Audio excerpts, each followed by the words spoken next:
Welcome to the easiest the deepest.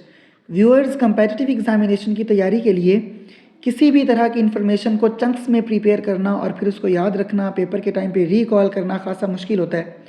तो इसकी preparation के लिए सबसे बेस्ट मेथड ये है कि आप एक टॉपिक लें, उसके बारे में जितनी भी इंफॉर्मेशन है उसको एज अ होल प्रिपेयर करें ताकि वो एक दूसरे की एसोसिएशन में याद भी रह जाए और बाद में जब आप उसको रिकॉल करें तो आपके लिए रिकॉल करना भी इजी हो। खा वो आपका ऑब्जेक्टिव पेपर हो, आपका सब्जेक्टिव पेपर हो या आपका इंटरव्यू हो, तो वो आपको बहुत ज़्यादा हेल्पफुल साबित होता है। इस वीडियो के अंदर हम एशियान के बारे में जितनी इन्फॉर्मेशन है, जितने भी क्वेश्चंस पास्ट पेपर्स में पूछे गए हैं या जो जो इंपॉर्टेंट क्वेश्चंस पूछे जा सकते हैं, उनको हम एक ही वीडियो में डिस्कस करेंगे और उनको एक दूसरे की मतलब एसोसिएशन में याद रखने की कोशिश करेंगे। एंड आई होप कि there will be nothing left at the end of this video जो कि आपसे पूछा जाए एशियान के बारे में और आपको उसका पता ना हो। तो चलें फिर शुरू करते हैं। पहला पॉइंट जो है वो association of south east Asian Nations है। कंपेटिटिव एग्जामिनेशन की तैयारी करने वाले तकरीबन हर कैंडिडेट को ये बात तो पता ही होती है कि एशियान स्टैंड्स फॉर व्हाट, लेकिन ये जो पहला पॉइंट है association of south east Asian Nations, इसी में ही ये बात क्लियर है कि ये एक एसोसिएशन है किसकी? साउथ ईस्ट एशियन नेशंस की, यानी वो कंट्रीज़ जो एशिया के साउथ ईस्टर्न साइड पर हैं। वो कौन कौन से कंट्रीज़ हैं आगे चल के हम उसको मैप पर देखेंगे। नेक्स्ट पॉइंट देखिए, founded in Bangkok declaration also known as ASEAN declaration on 8 August 1967।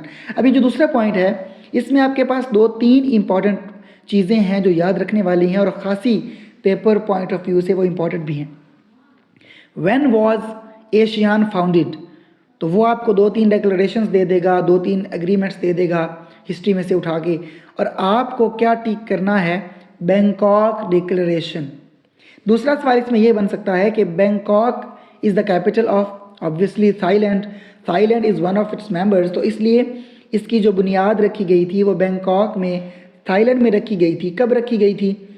8 August 1967, अगस्त 8 1967 को। ये भी एक इम्पॉर्टेंट क्वेश्चन है, इसकी बुनियाद रखी गई थी। अच्छा, अब इसमें एक और सवाल ये बन सकता है कि ASEAN declaration is also known as, वो आपसे पूछ सकता है कि क्या कहते हैं उसको एशियान डिक्लेरेशन के अलावा, तो वो बैंकॉक डिक्लेरेशन है जो कि आपने याद रखना है बिकॉज कि इसकी जो बुनियाद थी वो Bangkok city, the capital city of Thailand में रखी गई थी, इसलिए इसको बैंकॉक डिक्लेरेशन भी कहते हैं। जी, तीसरा पॉइंट देखिए, it was founded in Bangkok Thailand.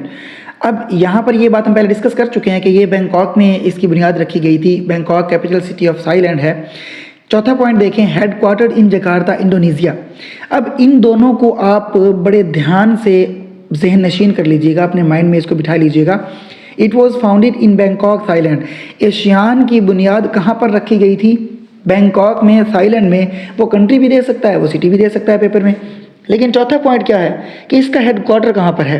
Headquarter के लिए वो सिटी भी पूछ सकता है आपसे, कंट्री भी पूछ सकता है। तो अगर वो एशियान इज़ हेडक्वार्टर्ड इन और the headquarter of ASEAN is located in, तो आपको या तो वो जकार्ता देगा या आपको इंडोनेशिया देगा। तो आप अगर सिटी दे रहा है तो आपने सिटी टिक करना है जकार्ता, और अगर वो आपको कंट्री दे रहा है तो फिर आपने इंडोनेशिया पे टिक करना है। नेक्स्ट पॉइंट देखिए, वर्किंग लैंग्वेज इज़ इंग्लिश। तो आपसे क्वेश्चन कर सकता है कि which is the working language of ASEAN, तो ऑब्वियसली इंग्लिश पे आपने टिक करना है। Next is total member states 10 हैं। ये एक इंपॉर्टेंट सवाल है कि एशियान के मेंबर स्टेट्स टोटल कितने हैं? 10 हैं। हम उनको आगे चल के मैप्स पर डिस्कस करते हैं और आपको एक आसान सा मैं फार्मूला भी दूंगा उनको याद रखने के लिए। इसके अलावा आपने यहाँ पर ये याद रखना है कि 2 ऑब्जर्वर स्टेट्स हैं एशियान की। क्वेश्चन ये दे सकता है कि which are the observer states of ASEAN, तो वो 2 हैं जिनको आपने याद रखना है, वो ईस्ट टिमोर और पापुआ न्यू गिनी, ये 2 ऑब्जर्वर स्टेट्स हैं इसकी बस।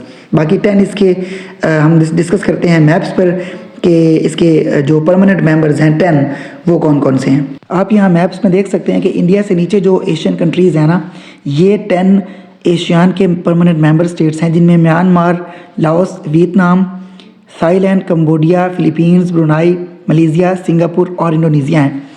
अब इनको याद रखने के लिए ये साथ में एक आपको सेंटेंस दिया हुआ है, ये आपने याद रखना है और इसके हर वर्ड के इनिशियल अल्फ़ाबेट से एक कंट्री का नाम है। Bryan's crazy incredible lamb made many pretty silly trips vacationing. B for Brunei, C for Cambodia, I for Indonesia, L for Laos, M for Myanmar, M for Malaysia, P for Philippines, S for Singapore, T for Thailand, and V for Vietnam. Brian's crazy incredible lamb made many pretty silly trips vacationing. This is the formula or the trick to remember its member states. Next ये point देखें, current secretary general of ASEAN is doctor Kao Kim Hourn या Arn from Cambodia. हो सकता है मैं उनका नाम गलत प्रोनाउंस कर रहा हूँ, उसके लिए सॉरी। From 2023 to 2028। इस पॉइंट में 2-3 सवाल, ये 2-3 पॉइंट्स याद रखने वाले हैं। पहला ये है कि who is the current secretary general of ASEAN, doctor Kao Kim Hourn. Where does the current secretary general of ASEAN belong to, Cambodia. ठीक है। तीसरा सवाल, ये तीसरा पॉइंट ये है कि the current secretary general of ASEAN doctor Kao Kim Hourn will hold the office from 2023 to 2028 obviously. अच्छा, इसमें एक बात ये भी याद रखने वाली है कि जो सेक्रेटरी जनरल ऑफ एशियान है उसका टाइम पीरियड कितना होता है, तो ऑब्वियसली 5 ईयर्स है, फ्रॉम 2023 टू 2028। जिस तरह से हमारे प्रेजेंट सेक्रेटरी जनरल का टाइम पीरियड है, तो इनका सेक्रेटरी जनरल 5 साल के लिए ही होता है। नेक्स्ट पॉइंट देखिए, member states hold the chairmanship for 1 year alphabetically according to their initials of English names. अच्छा, अब इनकी जो चेयरमैनशिप है, मेंबर स्टेट्स किस सीक्वेंस में उसको जो है वो होल्ड करते हैं, तो वो उनके जो इंग्लिश नेम्स हैं उनके इनिशियल लेटर्स से। नेक्स्ट पॉइंट देखिए, लाओस इन 2024 में लाओस चेयरमैन था एशियान का। एल के बाद एम आता है, तो मलेशिया इन 2025। लेकिन 2026 में थोड़ा प्रॉब्लम है। मलेशिया के बाद अल्फ़ाबेटिकली म्यांमार को होना चाहिए था, लेकिन वो नहीं होगा। क्यों, बताया हुआ पॉइंट में, ड्यू टू इट्स क्राइसिस। उससे उनके यहाँ कोई क्राइसिस हैं जिनको हम किसी अलग वीडियो में डिस्कस करेंगे, जब हम म्यांमार के बारे में डिस्कस करेंगे या करंट अफेयर्स के बारे में।